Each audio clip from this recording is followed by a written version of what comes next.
especially when they're little. The more mistakes they make when they're little, the better it is. They need to make the connection between the decisions that they make and the consequences, right? They have to make mistakes in order to do that. You know that. Your mom and dad could have told you all day long not to do something, but until you actually learn that that was really hot and don't touch that, you did it, right? You still did it. Learning through experience is better. And allowing them to do it a lot when they're little is the safest way because it's cheaper, it's easier, right? It's not driving in a car mistakes.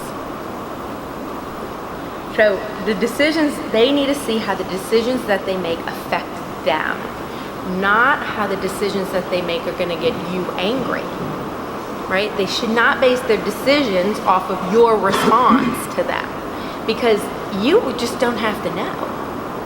If they can get away with it, then they don't have to deal with you. So they have to know how the decisions that they make affect them personally, right?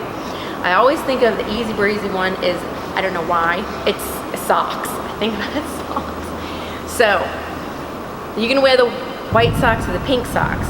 They pick the pink socks. They wear the pink socks. But those socks kept riding down in their shoe all day. You know what that's like, right? Then you walk in and you gotta pull your sock. I did that yesterday, by the way, all day. I'm like digging in my shoe, pulling out my sock. So all day, the sock is driving them nuts, right?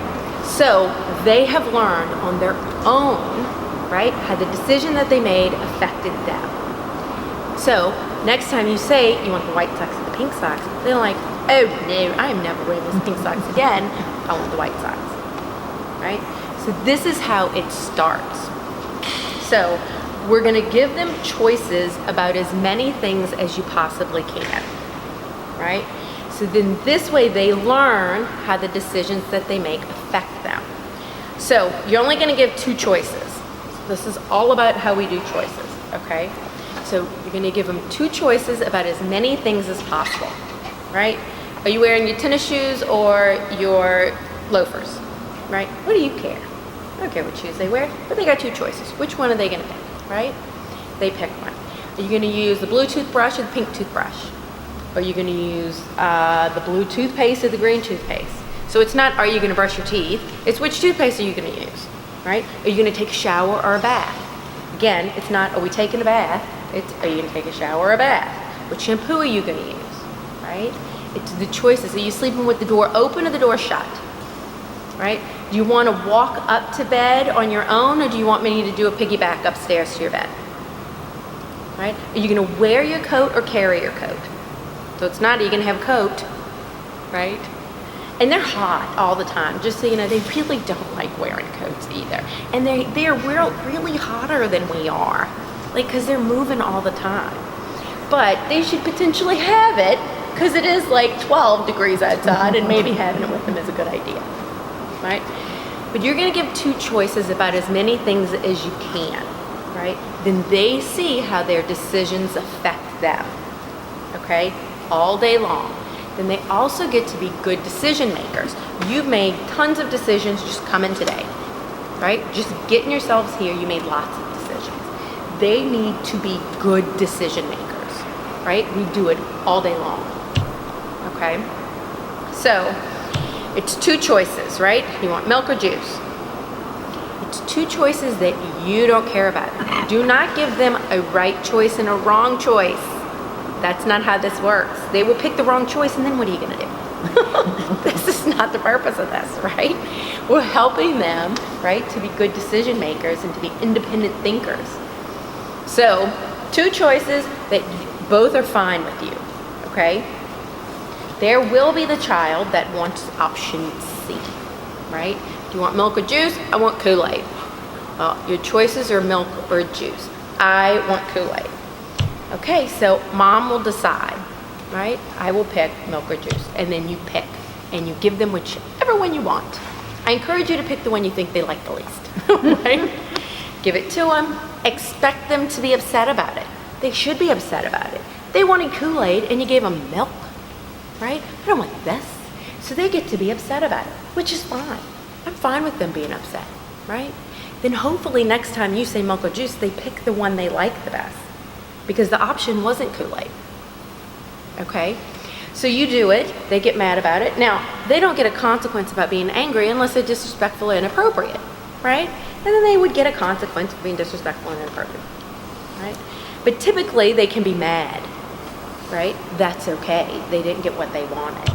But next time you say milk or juice, they'll pick juice. Now, there also might be the child that cannot make a decision, right? Do you want milk or juice? I don't know. I don't know. Which one do I want? Milk or juice? I don't know. What are y'all getting? Is anybody getting milk? Who's getting milk? Who's getting juice? Right? If you have a child that cannot make a decision, this is more important, right? They need the self-confidence in making decisions, right?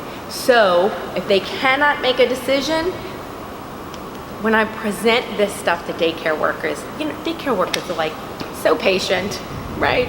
I mean, they're with a bunch of babies all day. They're like the most patient people that I think I know. So when I learned this, it was like you count to 10, right? If you can't make a decision, when I get to 10, I'm gonna choose for you, right? The daycare workers, they can count to 10. 1, 2, 3, 4. Like, I do not have that kind of time. I have never been that nice either, right? So when it came to my kids, you need to pick one. I'm like, if you can't pick, I'm gonna decide. You have 5 seconds, 1, 2, 3, 4, 5, you get milk, right? I just didn't have the kind of patience. You might have more patience to count a little longer and give them more time. That was never me, right? But know that them making decisions is significant. It builds independence and self-confidence. They see how the decisions that they make affect them, and it has nothing to do with you. Okay, I also want you to remember that a lot of arguing is about power struggles, right? And it starts little, right? We start at 2. We start at 2 with power struggles, right? This is when they start saying no to everything, okay? And the power struggles continue, right? Am I gonna take a bath? I'm not taking a bath tonight. I'm not doing that, right? Take the power struggle out by giving them a choice. Then they have say in their life. And it's not just you telling them what to do all the time, right? Then they have a role, they have a voice, they feel like they can be heard. And your choices are things that you don't care either way. It's fine, right?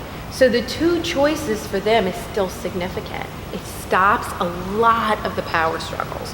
I had one mom come up to me years later. I did this presentation at a church, and came years later. I saw her in the hallway at Mount Juliet Middle School, and she said, "You did the presentation about choices," and she said that her son and her used to fight every night about taking a shower, and she said, "All I said to him from then on was, do you want to take a shower or a bath?" And there was never another argument about it. So it was about a power struggle. It wasn't about the shower. It wasn't about the physical act of cleaning themselves. It was about the power struggle and wanting to have say in their life. Okay. How do you improve communication with kids? Chores. I know it sounds crazy. Chores builds character, okay? Chores builds character. Chores makes you an important part of a family. Everybody participates in a family. That's significant, right? We all have a role, and it's a very important role. We all contribute to this family, right? Every single one of us is important in that family, and chores is how they know that. Okay? No kid should live like an honored guest in their house at all. It's an awkward feeling. Like, have you ever been to somebody's house, right? Like a friend, and they have you over for dinner. And dinner's over, and you stay seated, and they pick up everything around you. And they go clean the kitchen, and they start doing stuff. Like, imagine if you just sat there. Like, what would that be like? Like, just being served by your friends. Like, you would feel awkward, right? We always just get up. You get up and help. Like, you pick your plate up and you go, like, do things. You might get drinks for other people or start getting dessert out or do something like that. But you don't just sit, right? Because it feels creepy. That's what happens with kids. They don't put it together in that way. They don't make that connection, but that's what it's like. They need to feel like a contributing member and an important part of a family, right? So, chores are not paid, okay? We don't pay for chores. If you want to teach them about money, teach them about money, right? Like, give them an allowance that's not based on their chores. Just give them the allowance. And then teach them how you want them to use their allowance, right? Are we talking about money? Do they have to pay for their own things? Do they have to put money in savings? Do they have to put money in charity? How much money do they get to spend, right? That's completely different from this, right? Chores are not paid. This is what we all do as being part of a family, right? So kids can do, when they start kindergarten, they can do almost every chore in the house, right? Now you have to teach them. Right, we got to teach them how to use chemicals and things like that. And, you know, you might not want them like cleaning the ceiling fan or whatever. I mean, you know, it still needs to be appropriate. I ask parents all the time to rearrange your kitchen. It does not take as long as you think. I know parents like, oh, rearrange my kitchen, what? Rearrange your kitchen and put all the kids' stuff low. All of their stuff should be low. The plastic plates, all that stuff, their forks and cups and the sippy things, they can put their sippy cups together. They can put the little sticky things in the holes. They can do all that, right? So put all their stuff low because then they can unload the dishwasher. Most of the plastic stuff is at the top of the dishwasher, right? It's on the top rack because, you know, it could potentially melt. They got it. They unload the top rack all the time. And when you start them out young, it's exciting and fun. Right? They love doing dishes then. And they like cleaning and they like vacuuming and they like helping. And you need to just let it go. Do it, right? Think of it as a break for you.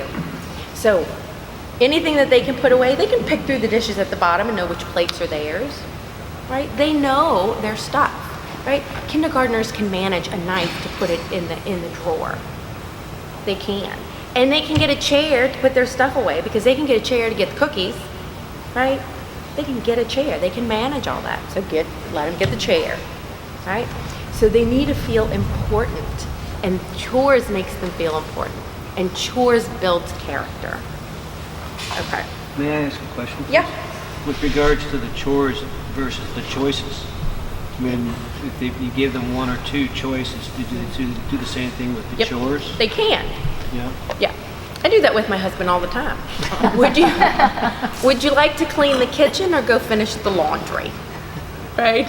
But it is the same. Or you can make lots of really good parents, that is not me, can do lists, like a chore calendar or schedule that rotates, right? So not everybody has the same chore all the time, you know what I mean, that kind of thing. I am not good with calendars and charts and stuff, but a lot of people are. And if you can do that, then it's just a matter of make sure you got it done, right? And know that next week it's going to change, so they're not stuck with trash all the time, right? If they don't want that. But choices for that are very helpful too. They can do things to get paid, like extra things outside of normal chores, right? So like weeding the yard, like cleaning out the flower beds from the weeds and stuff, cutting the grass could potentially be something paid, but not necessarily. That's part of being in a family, but it depends on you, right? Washing the cars, doing the windows, doing the baseboards, like those extra things that you don't normally do in your house would be things that they could potentially be paid for if you wanted to do that, right? Okay. All right, how to improve communication with kids. Stop arguing with them and stop lecturing, okay? When you argue with kids, you actually level out the playing field. So then there's no the hierarchy is supposed to exist, right? Parents are here, the kids are here, right? When you argue with them, guess what? Now we're all three. Because don't tell me you haven't argued with a 3-year-old. I have argued with a 3-year-old. And then in the moment I'm like, what am I doing arguing with this baby? Why am I arguing with this 3-year-old? And then I have to just walk away because I'm like shocked at myself because I'm arguing with a baby. Right? So they don't age up to you. So if you're arguing with a 10-year-old, they don't become your age. You are the one that goes to 10, right? So when you argue, you actually just level out the playing field, right? Which is not the goal. So, and they know how to push your buttons because they're brilliant children, right? They know how to get you going. So I encourage you to say things like, I love you too much to argue. Parents like that one the most. I love you too much to argue, right? I only argue at 4 o'clock every day. It's not 4. Oh, and start that young because it really freaks them out. They're like, what's 4? What's 4 o'clock? I don't even know where that is. How do I even look at the clock? Right, only argue at 4, it's not 4, sorry. Right? And then you just kind of move on. Lectures are one-sided events. Right? You're just talking at them. It's not a two-way conversation. If you want to teach life lessons, right? How to be a friend, what your values are in your family, you need to do that when it's good, not when you're fighting, right? When there's a behavior and there needs to be a consequence, there's a behavior and a consequence. Done, right? The lecture does not serve a purpose. Nobody's listening to you, right? And I have told parents for years, I would like you to start talking gibberish sometimes. So when you're arguing with your kid, I want you to just start making up crazy words, like blue and black and green and yellow, and the man and moon, and there was this fire, and everybody was pregnant, and the man was pregnant too, and blah, blah, blah, blah, blah. And see how long it takes for them to actually hear you, because they're not listening. You don't listen either. You're worried about winning the argument, right? You're thinking about the next thing that you want to say to win. So are they, right? So test it, because it takes a little while for them to catch on that you're not even making sense. And the beauty of that is in that everybody can laugh about it, right? And it kind of diffuses the situation some, and it takes some of the heat out of it.